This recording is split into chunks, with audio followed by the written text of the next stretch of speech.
Hello friends, कैसे हैं आप सब? बढ़िया। चलिए आज हम देखने जा रहे हैं सतत करणी से संबंधित कुछ सवाल। हमने यहाँ पर अलग अलग वैरायटी के सवाल लिख रखे हैं। इस प्रकार के सवाल परीक्षा में अक्सर पूछे जाते हैं।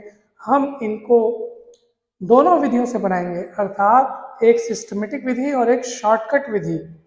तो दोनों विधियों से बनाएंगे, आप देखिएगा जरूर, बहुत इंपॉर्टेंट होने वाला है ये वीडियो। तो सबसे पहले हम पहला सवाल देखते हैं। अब अपने को इसका मान ज्ञात करना है। ये अब इसका पैटर्न आप देखेंगे, √12 प्लस √12, फिर उसके अंदर प्लस √12 प्लस उसके अंदर ना, ये सब चलते आ रहे कहाँ तक? अनंत पदों तक। अब इसका मान क्या होगा? तो चलिए, हमको इसका मान नहीं पता कि क्या होगा, तो हम एक काम करते हैं, आप मान लेते हैं, आप मान लीजिए कि x बराबर √12 प्लस √12 प्लस √12, और ये चलते जा रहा है अनंत पदों तक। दोनों ओर वर्ग कर लो। दोनों ओर वर्ग करने पर, चलिए वर्ग कीजिए अब। तो ये जो सबसे पहले जो रूट लगा है, ठीक है, सबसे पहले रूट लगा है, जब हम दोनों ओर वर्ग करेंगे तो वर्ग और रूट हट जाएगा, दोनों एक दूसरे को निरस्त कर देंगे, ठीक है। और इधर वर्ग हो जाएगा, इधर क्या बचेगा? 12 प्लस √12 प्लस √12। देखो, भले हमने यहाँ पे 3 बार दिखाया, लेकिन ये तो अनंत पदों तक चल रहा है ना, मतलब आप यहाँ पे और लिख सकते हैं, फिर और लिख सकते हैं, मतलब ये अनंत पदों तक चल रहा है। कोई 5, 6 या 7 बार नहीं है, अनंत पदों तक है, बहुत बार है, बहुत बार, मतलब अनंत बार, मतलब। तो ये चलते जा रहे हैं, चलते जा रहे हैं ना, इसका कोई वो नहीं है, कोई अंत नहीं है इसका, ठीक है, अनंत पदों तक चल रही है। अब आपको क्या करना है, ये x², 12 इधर ट्रांसफर कर दो। अब क्या बचेगा इधर? √12 प्लस √12, उसके अंदर √12, चलते जा रहे हैं अनंत तक। आप गौर से देखेंगे तो ये कौन है?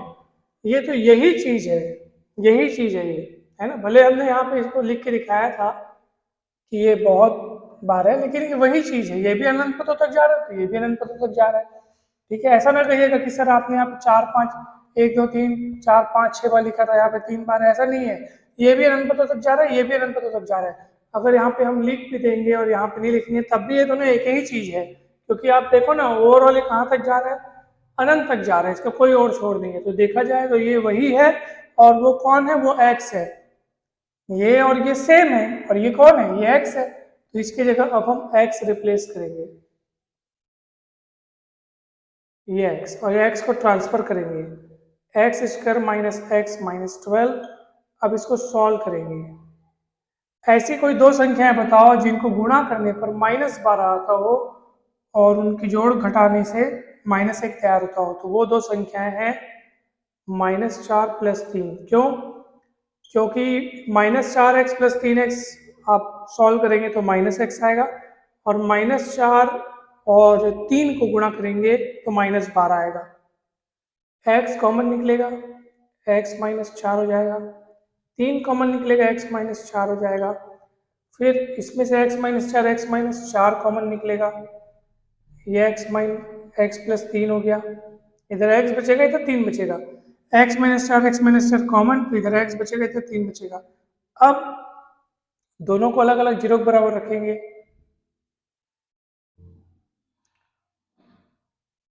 अब x का मान हो जाएगा एक मान होगा 4 और एक मान होगा -3, मगर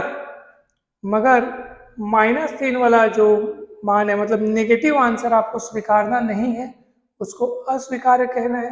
तो ये हो जाएगा अस्वीकार्य, और ये हो जाएगा स्वीकार्य।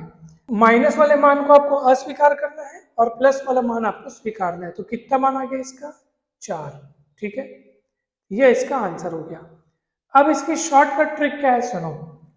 अगर आपके पास इस प्रकार का पैटर्न देखे, √12 प्लस √12 प्लस √12, और ये चलते जा रहे हैं, प्लस प्लस है ना, प्लस प्लस है, और अनंत पदों तक चलते जा रहे हैं, तो आपको 12 के ऐसे दो गुणनखंड खोजने हैं जो आपस में क्रमागत हो।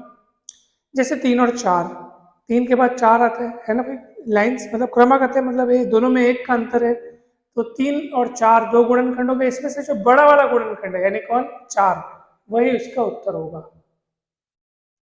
ठीक है। तो जो बड़ा वाला गुणनखंड होगा वही उसका उत्तर होगा। तो इस तरीके से आपका ये भी बन गया। ये सिस्टमेटिक तरीका था, और शॉर्टकट तरीका आपको बताया हमने वही कि जो संख्या वहाँ पे आपको दिख रही है उसके गुणनखंड कीजिए, ऐसे दो गुणनखंड खोजिए जो क्रमागत हो। तो 12 के दो गुणनखंड क्रमागत वाले कौन कौन से, 3 और 4, इनमें से जो बड़ा गुणनखंड है वही इसका उत्तर होगा, तो 4 इसका आंसर आ गया। दूसरा प्रश्न भी सेम टू सेम है, ऐसी 6 यहाँ पे अब 12 है और यहाँ 6 है, तो 6 के दो गुणनखंड खोजिए जो क्रमागत हो। तो 2 और 3, 2 3 6 होता है और 2 के बाद 3 आता है, दोनों में 1 का फर्क है।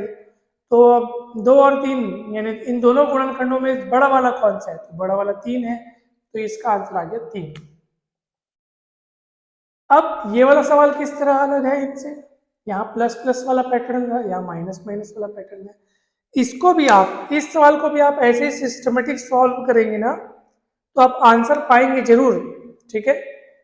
लेकिन शॉर्टकट ट्रिक क्या कहता है इसका, अच्छा इसको भी आप सॉल्व करेंगे तो ऐसे ही वर्ग समीकरण बनेगा, उसको सॉल्व करेंगे तो दो आंसर निकलेंगे, एक प्लस वाला एक माइनस वाला, तो आपको उसमें भी माइनस वाले को त्यागना है, प्लस वाले को ही ग्रहण करना है, ठीक है। अब शॉर्टकट ट्रिक क्या है इसका, 30 के आप ऐसे दो क्रमागत, मतलब ऐसे दो गुणनखंड खोजिए जो क्रमागत हो। तो 5 और 6 देख लो आप, 5 6 के कितना होते हैं 30, और 5 और 6 लगातार आते हैं, क्रमागत है, दोनों में 1 का फर्क है। अब आंसर लिखने के लिए आपको दोनों गुणनखंडों में से छोटा वाला चुनना है, ठीक है। तो अब आपको ध्यान रखने योग्य बात यहाँ पे क्या रखनी है, आप ध्यान रखने वाली बात हो है कि अगर प्लस प्लस वाला पैटर्न है, देखो ये प्लस प्लस वाला पैटर्न है, तो जो भी संख्या आपको वहां दिख रही है, जैसे यहाँ 12 12 12 दिख रहा है, तो 12 के दो गुणनखंड करके, दो क्रमागत गुणनखंडों में से जो बड़ा वाला है, बड़ा गुणनखंड है, वही आपका आंसर लिखना है। यहाँ पे भी 6 के दो क्रमागत गुणनखंड करके जो बड़ा गुणनखंड है उसको यहाँ लिखना है। लेकिन माइनस वाले पैटर्न में क्या करना है आपको, जो भी संख्या आपको वहां दिख रही है उसके दो क्रमागत गुणनखंड करके जो छोटा वाला गुणनखंड है वो लिखना है इसका आंसर। ये आपका आंसर आ गया। अब ये सातवां सवाल किस तरह अलग है, सॉरी सातवां नहीं, तीसरा सवाल जिसमें अपने को 7 7 7 7 दिख रहा है, ये किस तरह अलग है, इसमें प्लस माइनस नहीं, इसमें गुणा है। √7 गुणित √7, उसके अंदर फिर गुणित √7, मतलब अभी चलते जा रहा है, ठीक है ना, रूट के अंदर रूट, उसके अंदर ये वाला रूट, उसके अंदर ये वाला रूट, ठीक है। और ये पैटर्न चल रहा है, अनंत पदों तक चल रहा है। अनंत पदों तक अगर चल रहा है ये पैटर्न, तो इसका आंसर वो संख्या होगी जो संख्या आपको यहाँ दिख रही है, यानी 7, सीधा आंसर आ गया। और कुछ भी नहीं करना है अगर अनंत पदों तक चल रहा है तो। और अगर ये अनंत पदों तक अगर नहीं चल रहा है, परिमित पदों तक चल रहा है, मतलब कुछ पदों तक, परिमित मतलब कुछ एक सीमित पदों तक चल रहा है ना, चाहे फिर संख्या में कितनी भी हो, 5 10 15 20 25, जिनको आप गिन सकते हो, काउंटेबल नंबर तक अगर चल रहा है ये, ठीक है, काउंटेबली फाइनाइट मतलब कि एक परिमित पदों तक अगर ये चल रहा है, तब इसका उत्तर क्या होगा। जैसे कितने बार है, 1 2 3 4 5 बार है, ठीक है। तो वो जो संख्या लिखी है ना उसको लिखना है, और ऊपर में क्या करना है आपको, ऊपर में क्या करना है, 2 की घात में कितने बार गए, 1 2 3 4 5, तो 2 की घात 5 -1 अपॉन नीचे में 2 की घात 5 करना है, यानी कि 2 की घात 5 यानी 32, 32 में 31 और नीचे 32, तो आपका आंसर आ गया 2 की घात 31/32, ये इसका आंसर आ गया, ठीक है। तो आपने देखा तरीका क्या था ये वाला, कि अगर आपको गुणे गुणे वाला पैटर्न परिमित पदों तक है, ठीक है, अगर आपका ये गुणे गुणे वाला पैटर्न, गुणा वाला पैटर्न अगर परिमित पदों तक है, तो जो संख्या आपको वहां दिख रही है उसको यहाँ नीचे लिखो, और घात में 2 की घात n, और वो n क्या है, जितने बार तक ये काम हुआ है, जितने बार तक ये चला, 1 2 3 4 5, तो 2 की घात 5 -1 अपॉन 2 की घात 5। जैसे मान लीजिए ऐसा रहता 11 √11 मान लो 3 बार रहता, तो क्या होता बताओ, 3 बार है, √11 तो 11 की घात में फिर 11 की घात लगाते, मतलब 11 की घात में 2 की घात कितना जाएगा, कितने बार गए, 1 2 3, तो 2 की घात 3 -1/2 की घात 3, 2 की घात 3 यानी 8, 8 में क्या 7, 7/8, ये आपका आंसर आ जाता है। तो इस तरीके से आपको बनाना है, बहुत सरल है। तो परिमित पदों तक अगर जाएगा तो ये रहेगा सूत्र, ठीक है।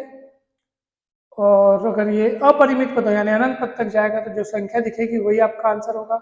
माइनस वाले में क्या करना है, 2 क्रमागत गुणनखंडों में से छोटा वाला, प्लस वाले में क्या करना है, 2 क्रमागत गुणनखंड में से बड़ा वाला, और ये आपका आंसर आ गया। इस प्रकार के प्रश्न अक्सर पूछे जाते हैं परीक्षा में।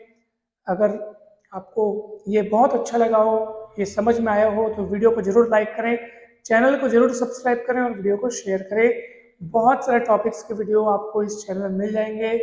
और एसएससी पीएससी व्यापम के जो सिलेबस है, जो कॉम्पिटेटिव एग्जाम्स होते हैं, उसमें गणित के संपूर्ण सिलेबस की तैयारी बहुत अच्छे से करने के लिए हमारे चैनल को जरूर सब्सक्राइब करें। आप सभी का बहुत बहुत धन्यवाद। Thank you so much.